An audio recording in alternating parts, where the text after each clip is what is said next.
4월 11일 오전 9시 30분쯤 서울 동작구 중앙대병원 장례식장에서 떠날 때는 말없이가 울려 퍼졌습니다. 1964년 고인이 발표해 대중의 큰 사랑을 받은 곡이었고 그가 직접 데뷔 50주년 기념 앨범에도 다시 수록할 만큼 아꼈던 곡이었습니다. 이날 이곳에선 한국식 스탠더드 팝 시대를 열었던 영원한 디바 가수 현미의 연결식이 약 1시간 동안 열렸습니다. 고인의 조카인 노사연, 한상진 등 유족과 서수남, 문희옥, 한지일, 양지원, 남일애 등 연예계 동료와 후배들이 그의 마지막 길을 배웅했습니다. 고인은 사망 전날인 4월 3일 경북 김천 한국효 문화관에서 펼친 실버효도 콘서트 무대에서 노래했습니다. 재능 기부로 무대에 서서 관객들과 적극적으로 소통하며 화기애애한 분위기 속의 노래를 열창했습니다. 당시 현미는 60년 전 노래를 불렀을 땐 20대였지만 지금은 80이 됐습니다. 내일 걱정 미리 하지 말고 오늘을 삽시다 라며 노년층의 관객들을 응원했습니다. 하지만 다음날 오전 자택에 쓰러진 채 발견되고 주옥 같은 히트곡들은 남겨둔 채 우리 곁을 떠났습니다. 고인의 마지막을 본 팬클럽 회장은 고인의 마지막 모습에 대해 이같이 회상했습니다. 그는 미국 레이건 대통령 때 축가를 불렀는데 그때 취임식을 주선한 원로 목사님의 부탁으로 강남의 교회에서 기도문 노래를 열창하셨고 그 다음 날 김천 구미에 가서 노인들 생일 파티 노래 부르고 올라와서 잘 주무셨어요 라고 문을 뗐습니다. 다음 날 아침 9시에 현미 집을 방문하자 현미가 김 회장에게 세탁소 심부름을 시켰다고 하는데요. 김 회장은 당시 건강하신 상태였어요. 제가 세탁소 갔다 온 게 딱 5분이었는데 우유잔은 탁자에 두고 부엌에 쓰러져 계셨어요. 119도 금방 왔는데 병원에 도착하자마자 이미 사망 선고가 떨어졌어요 라고 설명했습니다. 혼자 계시니까 쓰러진 다음에 케어를 못 받으셔서 돌아가신 게 아닌가라는 추측에 대해서는 아닙니다. 세탁소 갔다 온 게 5분밖에 안 걸렸습니다. 가슴에 손을 대니까 이미 심장이 멈춰 있었습니다. 제가 심장 마사지를 하면서 119를 불렀습니다 라고 말했습니다. 이어 제 느낌에는 병원에 가도 소생이 안 될 것 같았어요. 마지막 순간 연세가 90세를 바라보고 있지만 천사의 얼굴이었습니다. 조용히 눈을 감고 얼굴이 그렇게 편안해 보였습니다. 하늘에서 천사가 잠자는 모습이었습니다. 라고 부연했습니다. 팬클럽 회장인 김 회장은 대우그룹 창업주인 김우중 회장을 30년 모시는 과정에서 현미와 인연을 맺게 됐다고 전했습니다.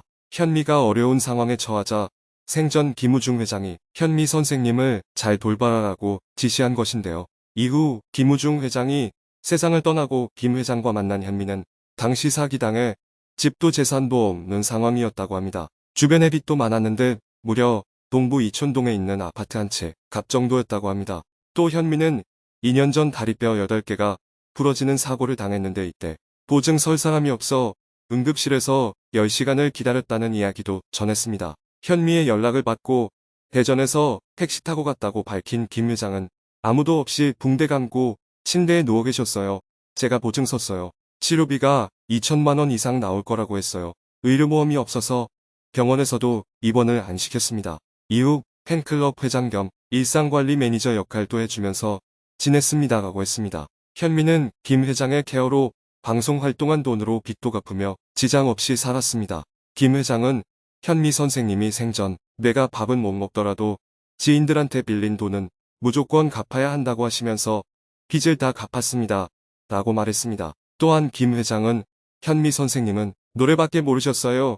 주변에 있는 사람은 100% 믿었습니다. 사기친 사람들에 대한 원망도 없었습니다. 라며 그리움을 전했습니다. 그런가 하면 김 회장은 30년여간 현미를 뒷바라지하면서 상세히 알게 된 고인의 일대기를 다룬 영화 시나리오를 다 써둔 상태라고도 했습니다. 그는 현미 선생님은 8살 때 평양에서 노래 잘하기로 유명했던 소녀였고 당시 이북의 최고 지도자 앞에서도 노래를 했습니다. 그러던 중 한국전쟁 때 가족과 함께 남쪽으로 내려오게 된 것인데 안타깝게도 3살 4살쯤이라 잘 걷지 못했던 여동생들이 함께 오지 못한 사연이 있습니다. 그 과정에서 총살 위기를 겪기도 하셨고 훗날 중국 장춘에서 노파가 된 여동생과 재회하는 등 일화가 참 많으십니다. 라고 말했습니다. 이어 현미 선생님께 허락을 받아 일대기를 영화 시나리오로 완성한 뒤 지난해 남북 이산가족이라는 제목으로 한국저작권위원회에 저작권 등록까지 맞춰두었습니다. 영화 말미에는 현미 선생님이 직접 출연해 이산가족의 아픔에 대해 이야기하는 장면도 넣을 계획이었는데 선생님이 급작스럽게 세상을 떠나게 되신 것입니다. 라고 안타까워했습니다.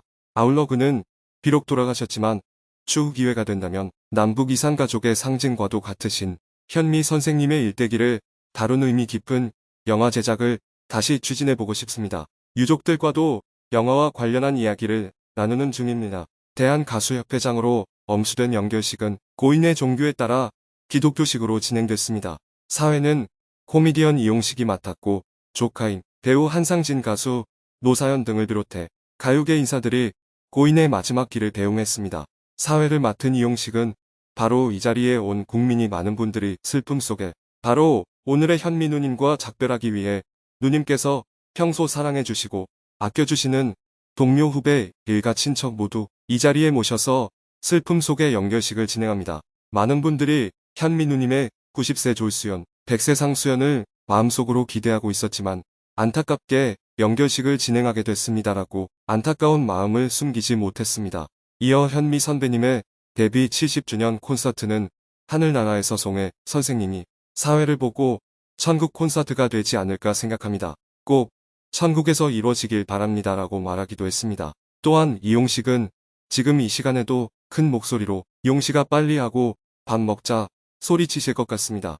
가요 무대 때도 어느 대기실인지 몰라도 항상 목소리를 들었는데 참 그립습니다라고 고인과의 추억을 회상하면서 애도의 뜻을 전했습니다. 이어 이자연 대한가수협회장이 조사를 맡았습니다. 이자연 회장은 한 세상 뜨겁게 사랑하고 신나게 살라고 하시던 선배님이 이제 다시 만날 수 없는 여행길을 떠났습니다. 수많은 별 중 가장 아름답고 큰 별 영원히 빛나는 별이 되셔서 못다한 꿈을 하늘나라에서 꼭 이루시길 바랍니다.